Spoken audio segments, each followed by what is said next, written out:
కీర్తనలు 55వ అధ్యాయము. దేవా, చెవియొగ్గి నా ప్రార్థన ఆలకింపుము. నా విన్నపమునకు విముఖుడవై ఉండకుము. నా మనవి ఆలకించి నాకుత్తరమిమ్ము. శత్రువుల శబ్దమును బట్టియు దుష్టుల బలాత్కారమును బట్టియు నేను చింతాక్రాంతుడనై విశ్రాంతి లేక మూలుగుచున్నాను. వారు నా మీద దోషము మోపుచున్నారు. ఆగ్రహము గలవారై నన్ను హింసించుచున్నారు. నా గుండె నాలో వేదన పడుచున్నది. మరణభయము నాలో పుట్టుచున్నది. దిగులును వణుకును నాకు కలుగుచున్నవి. మహాభయము నన్ను ముంచివేసెను. ఆహా, గువ్వవలే నాకు రెక్కలున్న ఎడల నేను ఎగిరిపోయి నెమ్మదిగా నుందునే. త్వరపడి దూరముగా పారిపోయి పెనుగాలిని సుడిగాలిని తప్పించుకొని అరణ్యములో నివసించి ఉందునే అనుకొంటిని.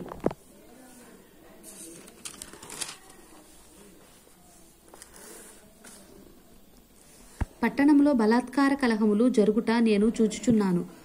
ప్రభువా, అట్టి పనులు చేయువారిని నిర్మూలము చేయుము.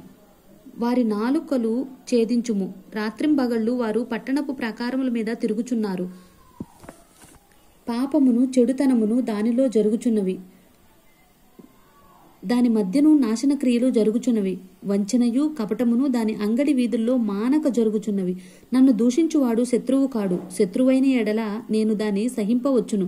నా మీద మిట్టి పడువాడు నా యందు పగబట్టినవాడు కాడు. అట్టివాడైతే నేను దాగి ఉండవచ్చును. ఈ పని చేసిన నీవు నా సహకారివి, నా చెలికాడవు, నా పరిసయుడువు. మనము కూడి మధురమైన గోష్ఠి చేసి ఉన్నవారము.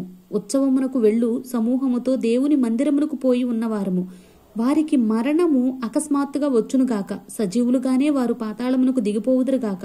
చెడుతనము వారి నివాసములలోనూ వారి అంతరంగములందునూ ఉన్నది. అయితే నేను దేవునికి మొరపెట్టుకొందును. యెహోవా, నన్ను రక్షింపుము. సాయంకాలమున ఉదయమున మధ్యాహ్నమున నేను ధ్యానించుచూ మొరపెట్టుకొందును. ఆయన నా ప్రార్థన ఆలకించును. నా శత్రువులు అనేకులై ఉన్నారు. అయినను వారు నా మీదికి రాకుండానట్లు సమాధానము కలుగజేసి ఆయన నా ప్రాణమును విమోచించి ఉన్నాడు. పురాతన కాలము మొదలుకొని ఆసీనుడగు దేవుడు మారు మనస్సు లేని వారై తమకు భయపడిన వారికి ఉత్తరమిచ్చును. తమతో సమాధానముగా ఉన్న వారికి వారు బలాత్కారము చేయుదురు. తాము చేసిన నిబంధన అతిక్రమింతురు. వారి నోటి మాటలు వెన్నవలే మృదువుగా ఉన్నవి. అయితే వారి హృదయములో కలహమున్నది. వారి మాటలు చమురు కంటే నునుపైనవి. అయితే అవి వరదీసిన కత్తులే. నీ భారము యెహోవా మీద మోపుము. ఆయనే నిన్ను ఆదుకొనును. నీతిమంతులను ఆయన ఎన్నడూను కదలనీయుడు. దేవా, నాశన కూపంలో నీవు వారిని పడవేయుదువు. రక్తాపరాధులను వంచుకులను సగము కాలమైనా బ్రతుకురు. నేనైతే నీ యందు నమ్మిక ఉంచి ఉన్నాను. ఆమేన్.